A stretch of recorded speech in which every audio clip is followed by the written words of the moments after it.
Okay, people, welcome back to another Fwoosh review. Special thanks to McFarlane Toys for sending out a box of goodies. Because honestly, the deeper they've gone with this series, the more interested I've gotten. When they started, I figured, oh, they'll do the Batmans, they'll do the Robins, they'll do the Jokers, the Penguins, and then color variations, and then whatever. But no, I mean, King Tut? Come on. Also going to take a look at the comic book inspired Two-Face. There's the Batboat, the Wayne Manor playset. And then because they knew I didn't have the Batman and Robin, I have nothing from Batman 66. They sent along the lunchbox with Batman, Robin, Joker, and Penguin. And we're going to start with this because I need the figures in order to review the boat and the Manor playset. Now these are the original figures, just painted in a slightly different color scheme. I think the big thing is that Batman and Robin's eyes are whited out. That's all to match the art on these vintage cards. Pow! Wham! Bam! Kapow's already out, sorry. Okay, something I knew about is the figures being very basic, at least in the articulation department. Well, there is a ball joint at the top of the neck. Because of the shape, it only goes here and a little bit of there and then left and right. Look how the torso's shaped. It comes out like that, so you have to bring the arm out. Hinge and swivel at the elbow. There is a swivel at the top of the glove, then a swivel at the wrist. I guess you can bring the spikes to the back if you want to. Swivel at the waist, swivel at the leg, just does this, and the knee does this. But it's the lack of ankle that really hits me hard. I can get away with the rest of it, but not having the ankle, that does so much for subtle little pose changes. But these aren't meant to be super dynamic duo. See what I just did there accidentally? They're not meant to be super dynamic. They're meant to be nostalgic pieces of plastic for the shelf. And that's exactly what this does for me. I love the eyebrow look. And the darker colors growing on me, while the whited out eyes of Batman and Robin gives me a very comic book flavor. While sticking firmly in 66 land. I will change out the capes though. Or I may do that if I get the regular TV show versions of Batman and Robin, which is looking like a strong possibility. Robin has the same articulation scheme, and whoa, that elbow joint sticks all the way down there. Oh, and it's tough too. While they may not be able to move, they definitely nail the shape of the characters. I didn't realize just how nicely scaled they were with each other. I know this is going to be nitpicky, but I wish it was just the eyes whited out. I don't notice it as much on Batman. In fact, well, on Batman, it kind of follows the shape, and I guess it's the same for Robin, but it makes it too big, especially when you can still see the eyes in there. I really like this Penguin. I'm going to have to go back and look at the color scheme for the original, but here being in the black and the white with the red tie and the actually kind of nice face paint. It's a good look overall. Does have a waist cut under there. His arms kind of stick out, but at the same time, it's Penguin-esque, isn't it?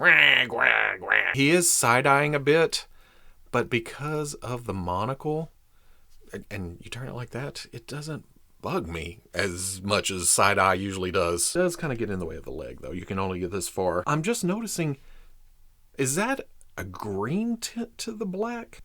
Some heavy detents at the knee, too. How hard is he to stand up? Well, okay. My fear was without ankles, it would be harder to do that. And yeah, it's not exactly flat, but you can get it. Then my favorite of any Batman assortment is the Joker. This is my first Cesar Romero Joker figure, and I dig the likeness more than I thought I would. I wish the mustache was there, and I can kind of write it off here because of this being inspired by the trading cards, but I've also noticed that on the regular Joker. He is still having a hell of a time. Got the buttons painted right there, and the deeper purple, the green poking out in places. The knees get a little puffy, like the pants are sticking out because of the cover there. I don't know what the shininess is because it's up here too. The wash in the hair works. It's almost like highlights up on top. Little tilt, which helps with the Joker is all because, you know, you can get it into that laughing pose. But I am running into the feet not being even. I'm gonna have to kick the knee back just once to flatten those out. Then there's King Tut, and instead of the sound effects, which the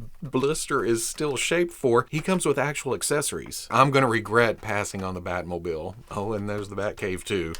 Right off the bat, definite improvement to the soft goods. Batman and Robin's cape is thinner, flatter, lifeless, although that material may have been used for its sheen. Here it's slightly heavier, less shiny, and it has some wrinkles to it. Or maybe it's just the way it's laying on here and they bunched it around the collar. Either way, it works. Again, basic articulation. You have the dumbbell up at the neck, the arm coming around and going out. Smaller hinge at the elbow, rotation at the wrist, separated under this belt. This is actually a rubber piece glued onto the bottom of the torso. And speaking of that, check out the wrinkles sculpted on there. Same with the lower robe. In fact, oh, okay, there's no legs. Well, there are legs, but they stick out right here. There's some rotation to them, but there's no bending. Is he gonna, oh, okay. Not a problem there. I know this is going to sound weird. It's the exact same articulation scheme, but there, it seems a bit more refined. That and all this extra sculpted detail, I mean, this is another overlay hanging down. Some sculpt work to it going around, and the paints, his beard and the scarab up on the forehead. Same thing with the hood. It has these ribs running through it and nice bunching up. Very nice sculpting around the belt and the bracers and hanging down. You can definitely tell figures like Batman or even Joker are older figures compared to this. There's been improvements. There's almost an evolution to it. Again, not articulation wise. I know somebody's commenting like, oh, well, that kind of sucks, but that's what this line is meant to be. Even some extra paint to the skin tone. See, running down the nose, the eyes look nice, the eyebrows. It looks like the actor from the show. This one's missing the stripes. This other one, oh, well, okay. He can cross over in front of himself. The only thing to finish this off would be an alternate head with that helmet thing. Sometimes he had this, sometimes he didn't. Then there's Two-Face. And like I said, he never actually appeared in the show. Was it in the comics or there was an animated movie? Something. Well, that's Mike Allred, right? Is that who did that art? It says comic, so there you go.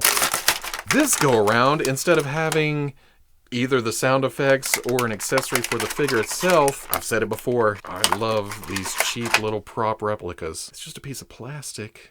Looks nice. And the other side's scarred up. That is cool. Should I collect this line? And again, like the rest, not a lot of movement here. You have the elbows, and you have the shoulders, and you have the waist, and you have the leg coming up, and the knee.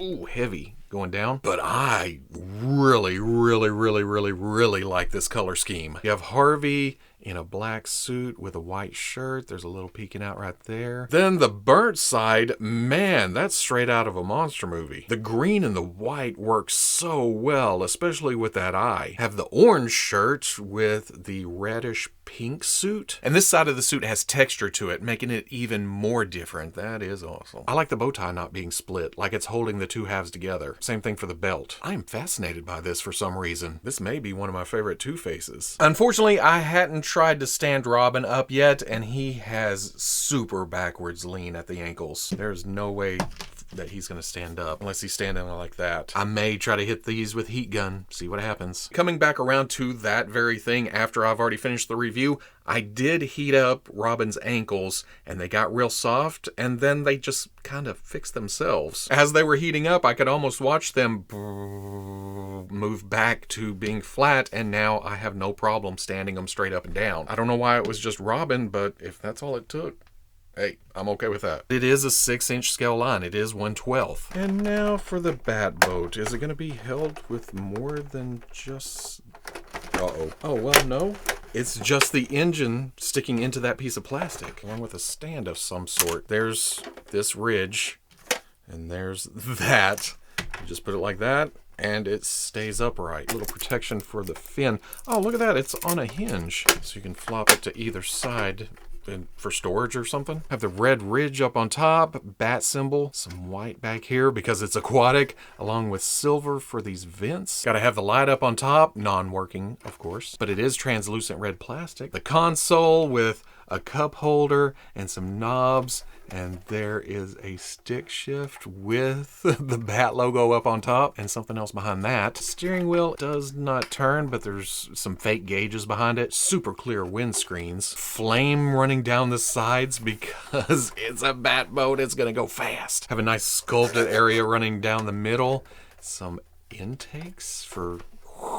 And let's see how well this works. Oh, there's the reason for cloth capes. Just flapping in the wind. That's a neat effect. And looking at the back of the package, you can see that this is a little underscaled. It's still, well, I was going to say a big hunk of plastic. It's hollow, but it still works as a vehicle. It's a Batboat. What more do you want? That was a rhetorical question. You always want more. And how about the Wayne Manor Library? This is my first experience with a Batman 66 diorama set, so I didn't know what to expect, but man, they packed a lot of stuff in here. There's still things stuck in the front. From pictures, we already knew that the furniture and everything here is a bit underscaled, kind of like the Batboat. There's Bruce and Dick's pole. The sliding bookcase.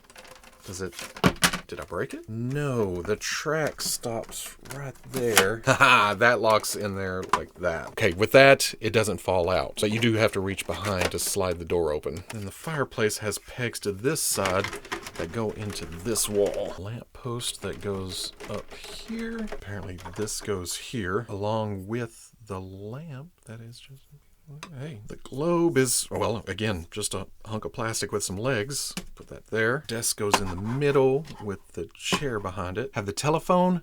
The receiver does not come off. But hey, it's a nice desk prop. And then there's the statue that does open up to reveal the button.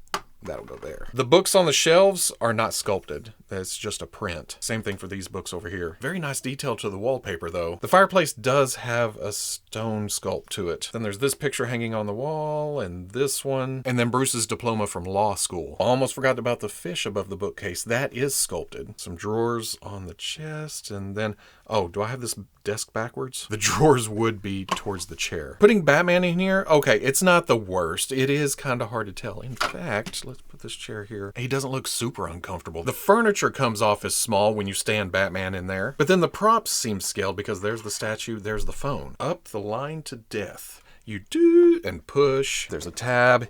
You pull, and that exposes the bat poles. Dick's bends a bit to the left. No, you can straighten it out. There's a sculpted texture to the back like it's been cut out of actual rock. I think I said it during the weekly. This would be the best environment for a Bruce Wayne and a Dick Grayson. And then put the Batmans in the Batcave, put the villains in the villain's lair, and you have a hell of a shelf. So at the end of the day, the name of the game is fun. If you're looking for super articulated, crazy, dynamic action poses for your Batman 66 figures, this ain't it. This is just nostalgic plastic for the shelf. It's a bargain line. The scale is smaller than what they usually run with.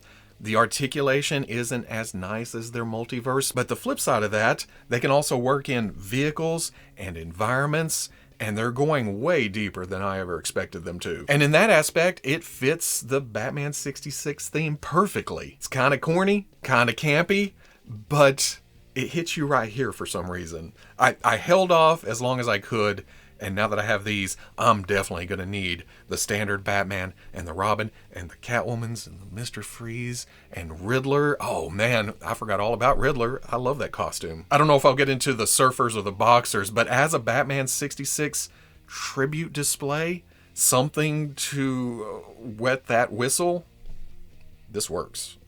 It's fun.